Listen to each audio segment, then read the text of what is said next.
Unmute में आपका स्वागत है।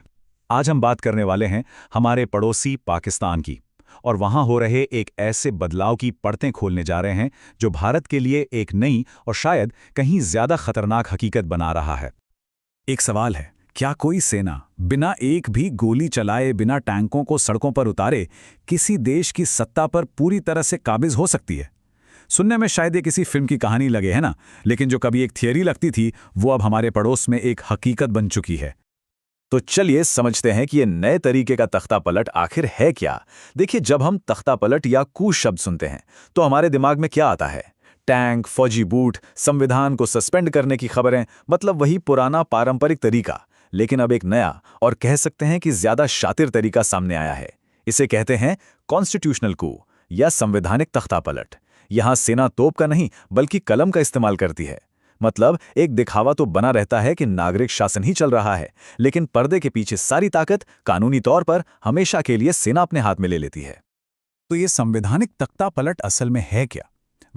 ये एक ऐसी प्रक्रिया है जिसमें फौज देश के कानून और संविधान में ही ऐसे बदलाव कर देती है कि उसकी ताकत एकदम सीमेंट की तरह पक्की हो जाए। इसमें वो लोकतांत्रिक संस्थाओं को बाहर से तोड़ती नहीं, बल्कि भीतर से दीमक की तरह उन्हें खोखला कर देती है। अगर सीधे सीधे कहें तो ये लोकतंत्र का चोला पहने हुए एक फौजी हुकूमत है। सवाल ये है कि कंट्रोल का ये पूरा आर्किटेक्चर, ये ढांचा खड़ा कैसे किया जा रहा है? आखिर पाकिस्तान की सेना ने कानूनी तौर पर पूरे देश के सिस्टम को अपने हिसाब से रिवायर कैसे कर दिया है? इसका जवाब छिपा है एक बहुत ही ताकतवर कानूनी हथियार में। और वो हथियार है 27वां संशोधन। आप इसे सैन्य दबदबे का एक कानूनी ब्रह्मास्त्र भी कह सकते हैं। तो चलिए देखते हैं कि ये आखिर काम कैसे करता है और इसके जो नतीजे हैं वो कितने गहरे और कितने खतरनाक हैं। देखिए, इस एक संशोधन के 3 बहुत ही खतरनाक असर हैं। पहला, ये चीफ ऑफ डिफेंस स्टाफ यानी सीडीएस को पद से हटाना लगभग नामुमकिन बना देता है। इसका सीधा मतलब ये है कि वो किसी भी चुनी हुई सरकार को जवाब देने के लिए बाध्य नहीं है।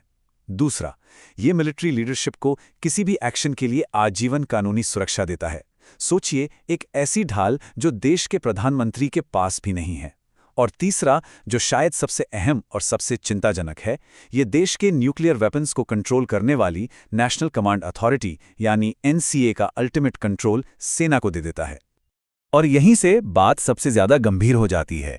इन कानूनी बदलावों का देश के सबसे घातक हथियारों यानी कि न्यूक्लियर वेपन्स के लिए आखिर मतलब क्या है? अब जरा इस पर गौर कीजिए। ये तस्वीर पूरी कहानी बयां करती है। पहले क्या था? न्यूक्लियर कमांड अथॉरिटी में प्रधानमंत्री का एक फॉर्मल लेकिन बहुत जरूरी रोल था। लेकिन अब सीडीएस के पास डायरेक्ट कमांड है। वो प्रधानमंत्री और पूरी की पूरी सिविलियन अथॉरिटी को ही बाईपास कर सकते हैं। मतलब साफ है, न्यूक्लियर बटन से जुड़े फैसले अब पूरी तरह से सेना के हाथ में हैं। और सत्ता का ये केंद्रीकरण सिर्फ पाकिस्तान के लिए नहीं बल्कि पूरे दक्षिण एशिया की स्थिरता के लिए एक बहुत बहुत बड़ा खतरा है। लेकिन बात यहीं खत्म नहीं होती।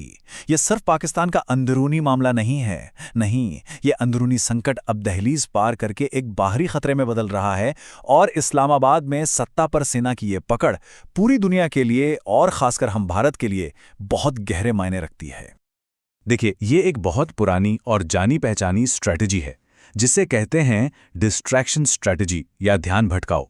जब भी पाकिस्तान के अंदरूनी हालात बिगड़ते हैं, जैसे बलूचिस्तान में बगावत, टीटीपी का आतंक, गिरती हुई अर्थव्यवस्था या फिर सियासी घमासान, तो जनता का ध्यान इन सब से हटाने का सबसे आसान तरीका क्या होता है? एक बाहरी दुश्मन खड़ा कर दो। और वो दुश्मन जाहिर है अक्सर भारत को ही बनाया जाता है। और इसका सीधा असर हमारी पश्चिमी सरहदों पर साफ साफ दिखने लगा है। सीमा पार आतंकवाद को एक नई हवा मिल रही है। ड्रोन से हथियार और ड्रग्स भेजने के मामले लगातार बढ़ रहे हैं और सीज फायर तोड़ने की घटनाओं की आशंका भी पहले से कहीं ज्यादा हो गई है। और देखिए, इतिहास गवाह है, जब जब पाकिस्तानी सेना की पकड़ सत्ता पर मजबूत हुई है, भारत के खिलाफ प्रॉक्सी वॉर हमेशा तेज हुआ है। अब सवाल उठता है कि इस पूरे खतरनाक खेल के दौरान दुनिया क्या कर रही है? सच तो यह है कि दुनिया का ध्यान कहीं और है। यूक्रेन का युद्ध, पश्चिम एशिया का संकट, इंडो पैसिफिक के तनाव, इन सब में उलझी हुई दुनिया की चुप्पी एक तरह से पाकिस्तानी सेना को अपना एजेंडा आगे बढ़ाने के लिए खुली छूट दे रही है। ये फर्क समझना बहुत बहुत जरूरी है। देखिए, एक डेमोक्रेसी में एक लोकतंत्र में जंग का फैसला लेना एक लंबी प्रक्रिया है। कई बार जांच पड़ताल होती है, बहस होती है, जवाबदेही होती है।